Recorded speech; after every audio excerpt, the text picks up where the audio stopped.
അസ്സലാമു അലൈക്കും. കുല്ലു ആം വന്തും ബിഖൈർ. ഈദ് മുബാറക്. എല്ലാവർക്കും ചെറിയ പെരുന്നാൾ ആശംസകൾ. അങ്ങനെ ഞങ്ങളെ പ്രിയ സുഹൃത്തുക്കളായ മുസ്തഫാക്ക, കബീറാക്ക, റൌഫ് ഫൈസി, ഞങ്ങളെല്ലാവരും കൂടി ഇന്നൊരു ചെറിയ യാത്ര പോവുകയാണ്. അപ്പോൾ ആ യാത്രയിലേക്ക് കൂടെ നിങ്ങൾക്ക് ഓരോരുത്തർക്കും സ്വാഗതം. മുന്നിലേക്ക് നോക്കുമ്പോൾ മലകൾ മാത്രമേ നമ്മൾ കാണാൻ കഴിയുള്ളൂ. ആ മലകൾക്കിടയിലൂടെ നല്ല സുന്ദരമായ റോഡ്. അങ്ങനെ ഞങ്ങൾ ലക്ഷ്യസ്ഥാനം എത്തിക്കൊണ്ടേ ഇരിക്കുകയാണ്. ഏകദേശം 150 കിലോമീറ്റർ താണ്ടി ഞങ്ങൾ ഈ കുഗ്രാമത്തിലേക്ക് വന്നുകൊണ്ടിരിക്കുകയാണ്. അപ്പോൾ നമുക്കിവിടെ പോകുന്ന വഴിയിലൊക്കെ ഒരുപാട് പുരാതനമായ കോട്ടകളൊക്കെ കാണാൻ കഴിയും. കണ്ടില്ലേ, ഇടിഞ്ഞു പൊളിഞ്ഞ് കാണുന്ന പഴയ കോട്ടകളാണിത്. നല്ല റോഡും കാര്യങ്ങളും കുഴപ്പമൊന്നുമില്ല. ഇത് നമ്മൾ ചെറിയ റോഡാണ്, അത്യാവശ്യം കയറ്റം കയറി ഇങ്ങനെ പോകണം. അപ്പോൾ കൺമുൻപിൽ ഇതാ നല്ലൊരു രസമുള്ളൊരു പള്ളി നമുക്ക് കാണാൻ കഴിയും. അങ്ങനെ ഈ ഗ്രാമത്തിൻ്റെ പ്രകൃതി ഭംഗി നോക്കി ഞങ്ങൾ തട്ടായി നമ്മളെ ഊട്ടിയിലെ അല്ലെങ്കിൽ മൂന്നാറിലെ പോലെയുള്ള സ്ഥലങ്ങളാണ്, കൃഷി സ്ഥലങ്ങളാണിത് കംപ്ലീറ്റ്. പക്ഷേ ഇപ്പോൾ അവിടെ കൃഷികളൊന്നും കാണുന്നില്ല, എന്തോ അറിയില്ല. ഇനി നമുക്ക് പള്ളിയുടെ വിശേഷങ്ങൾ നമ്മുടെ റൌഫ് ഫൈസി നമ്മളുമായി പങ്കുവെച്ചിരുന്നതാണ്. വലൈക്കും വറഹമത്തുള്ള. നാം കണ്ടുകൊണ്ടിരിക്കുന്ന ഈ ഗ്രാമം തായിഫിൽ നിന്ന് ഏകദേശം 150 കിലോമീറ്റർ ദൂരമുള്ള ബനു മാലിക് ഗോത്രക്കാരുടെ ഗ്രാമമാണ്. മഹാനായ ജലീൽ റളിയല്ലാഹു അൻഹു അദ്ദേഹത്തിന്റെ സമുദായം താമസിച്ചിരുന്നത് ഈ ഗ്രാമത്തിലായിരുന്നു. ഹിജ്റ 10-ാം വർഷം മദീനയിൽ വെച്ചുകൊണ്ട് അദ്ദേഹവും അദ്ദേഹത്തിന്റെ സമുദായവും നബി സല്ലല്ലാഹു അലൈഹി വസല്ലമയുമായി ബൈഅത്ത് ചെയ്യുകയും ഇസ്ലാം സ്വീകരിക്കുകയും ചെയ്തു. ഹിജ്റ 51-ാം വർഷം മഹാനവർ വഫാത്തായി. ഈ കാണുന്ന പള്ളിയാണ് മസ്ജിദു സഹാബി അൽ ജരീർ അബ്ദുല്ലാഹി അൽ ബജലി. ഏകദേശം 1400 വർഷങ്ങൾക്ക് മുമ്പ് അറ എന്ന മരം കൊണ്ടും അതുപോലെ മണ്ണ് കൊണ്ടും കല്ലുകൊണ്ടും നിർമ്മിക്കപ്പെട്ട പള്ളിയായിരുന്നു ഇത്. ഇപ്പോൾ കാണുന്ന രൂപം പുതുതായി നിർമ്മിക്കപ്പെട്ടതാണ്. മഹാനായ ജലീൽ റളിയല്ലാഹു അൻഹു അതീവ സുന്ദരനും നല്ല പ്രാസംഗികനും നല്ല കവിയുമായിരുന്നു. ഉമർ റളിയല്ലാഹു അൻഹു അദ്ദേഹത്തെ വിശേഷിപ്പിച്ചിരുന്നത് യൂസുഫ് ആദിൽ ഉമ്മ എന്നായിരുന്നു വിശേഷിപ്പിച്ചിരുന്നത്. ഈ സമുദായത്തിന്റെ യൂസുഫാണ് ജലീർ എന്ന് ഉമർ റളിയല്ലാഹു അൻഹു പറയുമായിരുന്നു. ഈ പള്ളിയുടെ ചാരത്താണ് അദ്ദേഹത്തെ ജലീർ റളിയല്ലാഹുവിന്റെ മഖ്ബറയുള്ളത് എന്ന് പറയപ്പെടുന്നു. നമുക്ക് ഈ പള്ളിയോട് ചാരിക്കൊണ്ട് 2 ഖബറുകൾ കാണാവുന്നതാണ്. അല്ലാഹു അഅലം ബിസവാബിഹി. അങ്ങനെ ഈ പള്ളിയോട് ചാരി തൊട്ടടുത്തുണ്ട് പുരാതനമായ ഒരു വീട്. കണ്ടാൽ നമുക്ക് കോട്ടയാണെന്ന് തോന്നും. അത്രയോ കാലപ്പഴക്കമുള്ളൊരു വീടാണ്. ആ വീടിൻ്റെ വിശേഷങ്ങളാണ് ഇനി നമ്മൾ കാണാൻ പോകുന്നത്. ഫുൾ കരിങ്കല്ലിൻ്റെ ചെറിയ കരിങ്കല്ലുകൾ ഉണ്ടാക്കിയ വീടുകളാണ്. നമ്മുടെ നാട്ടിലത്തെ പടുവ തന്നെയാണ്, കരിങ്കല്ലിൻ്റെ പടുവ എങ്ങനെയാണ് അതുപോലെ തന്നെ. പക്ഷേ അന്ന് നമുക്ക് കാണാൻ സാധിക്കുന്നത് ഈ വീടിൻ്റെ വാതിലുകളും കാര്യങ്ങളൊക്കെ എത്ര കട്ടി കൂടിയ വാതിൽ കട്ടില, അതുപോലെ അതിൻ്റെ വാതിലിൻ്റെ പലകൊക്കെ ഭയങ്കര കട്ടിയില്ല. അന്ധകാലത്തും ഇവിടെ മരങ്ങൾ ഉണ്ടായിരുന്നു എന്നുള്ള തെളിവാണ് ഇത്. ഈ വീടിൻ്റെ മേൽക്കൂര കംപ്ലീറ്റ് നിർമ്മിച്ചിട്ടുള്ളത് ഇതുപോലുള്ള മരങ്ങൾ കൊണ്ടാണ്. വലിയ വലിയ മരങ്ങൾ, എത്ര പഴക്കമുണ്ട്, ഇതുവരെ ചതിലൊടിക്കുകയോ അല്ലെങ്കിൽ അത് നശിച്ചു പോവുകയോ ചെയ്തിട്ടില്ല ആ മരങ്ങളൊന്നും. അപ്പോൾ ഈ ഒരു മലൻ്റെ സൈഡിലാണ് ഈ പള്ളിയും ഈ ഒരു പുരാതന വീടും നമുക്ക് കാണാൻ കഴിയുന്നത്.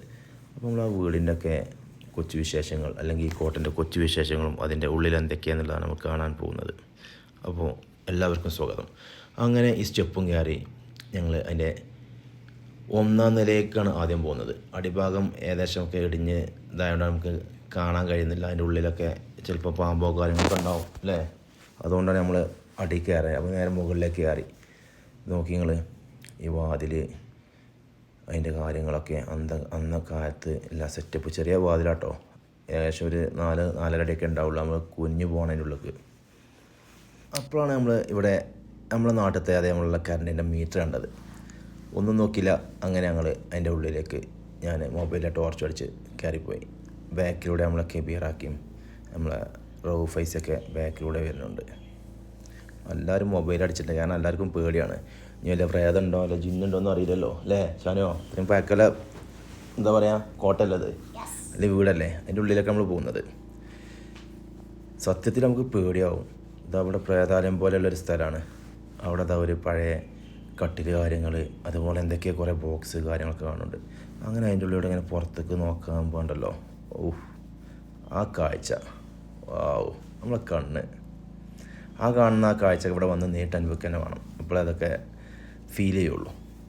എന്തായാലും ഇതിൻ്റെ മേൽക്കൂര കംപ്ലീറ്റ് മരങ്ങളാണ്. ആ മരങ്ങളാണ് കാണുന്നത്. എത്രയേ കാലപ്പഴക്കമുള്ള മരങ്ങളാണ്. ഇപ്പോഴും ചതിര് പിടിക്കാതെ അല്ലെങ്കിൽ കേട് വരാതെ ആ മരങ്ങളൊക്കെ ഇപ്പോൾ നിൽക്കുന്നുണ്ട്. അതേ നമ്മളിതിൻ്റെ ഫില്ലറുകളൊക്കെ ഫുള്ള് മരത്തിൻ്റെ തൂണാണ്. അങ്ങനെ നമ്മളെ ഫൈസി നിധിയും തേടിയുള്ള യാത്രയാണ്. പഴയകാല വീടല്ലേ, അപ്പോൾ അതിൻ്റെ ഉള്ളിൽ ചിലപ്പോൾ വല്ല നിധിയും കാര്യങ്ങളൊക്കെ ഉണ്ടോയെന്നാണ് മൂപ്പര് ടോർച്ച് അടിച്ച് നോക്കുന്നത്. എന്തായാലും പടച്ചോൻ്റെ റബ്ബേ. ഷാനോ, ഫിച്ചോ, ഇത് കണ്ട നിങ്ങൾക്ക് പേടിയാവോ? അല്ലേ, ഇരുട്ട് മൂടിയിട്ട് സ്വിച്ചിന് പേടിയാവൂലേ? അത് പേടിയാവല്ലേ? ആ, അതാണ്. അങ്ങനെ നമ്മൾ എന്താ ചെയ്തോ, ഇതിൻ്റെ 3-ാം നിലയിലേക്ക് നമ്മൾ വീണ്ടും കയറി. ആ 3-ാം നിലയിലേക്ക് കയറുമ്പോഴൊക്കെ നല്ല മറ്റേ പാറകൾ കൊണ്ടുണ്ടാക്കിയ സ്റ്റെപ്പാണ്. ആ 3-ാം നിലയിലേക്ക് നമ്മളിങ്ങനെ കയറി പോവാണ്. അപ്പോൾ അവിടെ കാണുന്ന വലിയ ഡ്രമ്മ് കാര്യങ്ങൾ, പഴയ കാലത്തിലെ പത്തായം, അതായത് പഴയ പെട്ടിയൊക്കെ ഉണ്ടല്ലോ, പൈസ കിട്ടക്കുന്ന പെട്ടി കാര്യങ്ങൾ, അങ്ങനത്തെ ഒക്കെ കാണാൻ കഴിയുന്നുണ്ട്. എല്ലാ ഭാഗത്തും ചെറിയ ചെറിയ കൊച്ചു കൊച്ചു ജനവാതിലും കാര്യങ്ങളൊക്കെ ഉണ്ട്. ജാനോ, അതിൻ്റെ ഉള്ളിൽ കൂടി ഇങ്ങനെ ലൈറ്റിങ് ഇങ്ങനെ വരുന്നുണ്ട് കേട്ടോ പറ്റി. അപ്പോൾ നമ്മൾ വീണ്ടും പുറത്തേക്ക് നോക്കുമ്പോൾ എന്താ അതിൻ്റെ ചൊർക്ക് നോക്കാം ജി. ആ പ്രകൃതി രമണീയം അല്ലേ, സൂപ്പർ അല്ലേ? അങ്ങനെ നമ്മൾ 3-ാം നിലയിലപ്പം ഉള്ളത്. അങ്ങനെ വീണ്ടും നമ്മളൊരു ചെറിയ കുട്ടി ഡോർ അവിടെ കണ്ടു. അതിൻ്റെ ഉള്ളിലൊക്കെ ഒന്ന് മൊബൈലിലൂടെ ടോർച്ച് അടിച്ച് നോക്കിയപ്പോഴാണ് ഇടിഞ്ഞ് ചാടി കിടക്കുന്നുണ്ട് അവിടെ. അപ്പോൾ അതിൻ്റെ ഉള്ളിൽ എല്ലാം നമ്മൾ പോയില്ല, പേടിയാണ് നമുക്ക്. ചിലപ്പോൾ പൊളിഞ്ഞാടി തലയിൽ കൂടിയൊക്കെ ഇവിടെ ആകെ ഉണ്ട്. മറ്റേ ഇതേപോലെ ഡ്രമ്മുകൾ കുറേ കാണുന്നുണ്ട്. അതേ നമ്മൾ പഴയ കാലത്തിലെ പെട്ടി, ഇരുമ്പിൻ്റെ പെട്ടി, അതൊക്കെ എല്ലാ ഭാഗത്തും ഉണ്ട്. മൊത്തത്തിലിത് ശോചനീയമായി കിടക്കുകയാണ്. അതായത് ഇത് നന്നാക്കി എടുക്കുകയോ ഒന്നും ചെയ്തിട്ടില്ല. ഇതൊക്കെ ശരിക്കും നന്നാക്കി പുരാതന ആ ഒരു ഇതിനോട് കൂടി നിർത്തുകയാണെന്നുണ്ടെങ്കിൽ ഒരുപാട് ടൂറിസ്റ്റുകൾക്കൊക്കെ വന്നിട്ട് ഇത് കണ്ട് ആസ്വദിക്കാൻ കഴിയും. എന്തായാലും ഇത് ശ്രദ്ധിക്കണം നമ്മൾ ഇതിനുള്ളിലൂടെയൊക്കെ പോകുമ്പോൾ. കാരണം പാമ്പുക്കളും ചിലപ്പോൾ മറ്റു വല്ല ഇഴജന്തുക്കളൊക്കെ ഉണ്ടാകാൻ ചാൻസ് ഉണ്ട്. കാരണം ഇവിടെയൊക്കെ മലൻ്റെ അടുത്താണ്. അപ്പോൾ പാമ്പ് എന്തായാലും ഉണ്ടാവും.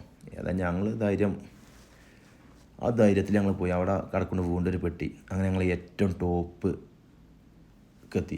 അതായത് ഈ കോട്ടൻ്റെ ഏറ്റവും മുകളിലെത്തിയിട്ട് അവിടെ നിന്നുള്ള ആ ഒരു കാഴ്ചയാണ് നിങ്ങൾ ഈ കാണുന്നത്. അവിടെ നോക്കി നിങ്ങൾ, അപ്പുറത്തെ ഒരു പള്ളി, പിന്നെ കുറേ കൃഷിയിടങ്ങൾ. ഇത് അത്യാവശ്യം നല്ല വലിയ വീടാട്ടോ ഈ പഴയ ബിൽഡിങ്. പിന്നെ അതിൻ്റെ ആ ഒരു ഭാഗമാണ് ആ മുകളിൽ തൊട്ടപ്പുറത്തിലെ പള്ളി നമ്മൾ നേരത്തെ കണ്ടില്ലേ, ആ പള്ളിയാണ് ഈ കാണുന്നത്. അതൊക്കെ ഇവിടുത്തെ ഗവൺമെൻറ് പുതുക്കി പണിത് ഉഷാറാക്കിയിട്ടുണ്ട്.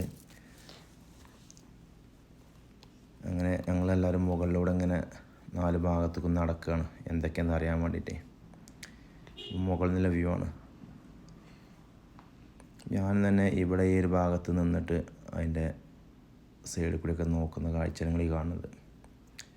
മാഷാ അല്ലാഹ്, ഇത് ഈ തായിഫിലോ അല്ലെങ്കിൽ സൗദിയിലുള്ള ആളുകൾ ഒരു പ്രാവശ്യമെങ്കിലും ഈ സ്ഥലം വന്ന് കാണണം. അപ്പോൾ ഇതിൻ്റെ ലൊക്കേഷനും കാര്യങ്ങളൊക്കെ നമ്മൾ എന്ത് ചെയ്യും, ഇതിൻ്റെ ഡിസ്ക്രിപ്ഷനിൽ നമ്മൾ കൊടുക്കും, ലിങ്ക് കൊടുക്കുന്നുണ്ട്. അപ്പോൾ നിങ്ങളത് ഓപ്പൺ ചെയ്ത് നിങ്ങൾക്ക് ഇഷ്ടമുള്ള സമയത്ത് വരിക, കാണുക. ഇപ്പോൾ എല്ലാവർക്കും കാണാനുള്ള അവസരമുണ്ട്. അങ്ങനെ സമയം ഏകദേശം 6-6:15 പക്ഷേ എന്നിരുന്നാലും ഇവിടെ ലൈറ്റ് നല്ല സൂര്യപ്രകാശമാണ് ഇപ്പോഴും. അങ്ങനെ ഈ കോട്ടയോട് അല്ലെങ്കിൽ ഈ പുരാതന വീടിനോട് വിട്ട പറയേണ്ട സമയമാണ്. അപ്പോൾ ഇതിൻ്റെ ഒരു മൊത്തത്തിലുള്ളൊരു പുറത്തുള്ള വ്യൂ ആണ് ഞാൻ നിങ്ങൾക്ക് കാണിച്ചു തരുന്നത്. നോക്കി നിങ്ങൾ കണ്ടില്ലേ, ഇതിൻ്റെ ഓരോ ഭാഗങ്ങളാണ് നമ്മളിങ്ങനെ കണ്ടുകൊണ്ടേയിരിക്കുന്നത്.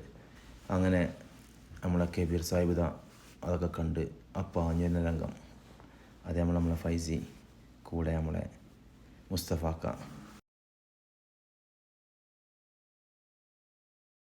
അങ്ങനെ ഞങ്ങൾ ഇവിടെ നിന്നും വിട പറയുകയാണ് അടുത്ത ലക്ഷ്യസ്ഥാനത്തിലേക്ക്. അങ്ങനെ റോഡിൽ പോകുമ്പോൾ നല്ലൊരു ടണൽ, ആ ടണലിനുള്ള കാഴ്ചകളാണ് കാണുന്നത്. അല്ല ഷാനോ, എന്താണ് ഈ വീഡിയോ കണ്ടിട്ട് നിങ്ങൾക്ക് തോന്നുന്നത്? അപ്പൊ എന്താ നമ്മൾ ചെയ്യേണ്ടത്? ലൈക്കും സബ്സ്ക്രൈബും കമന്റും ചെയ്യണം. ഓക്കെ, ബൈ ബൈ, അസ്സലാമു അലൈക്കും.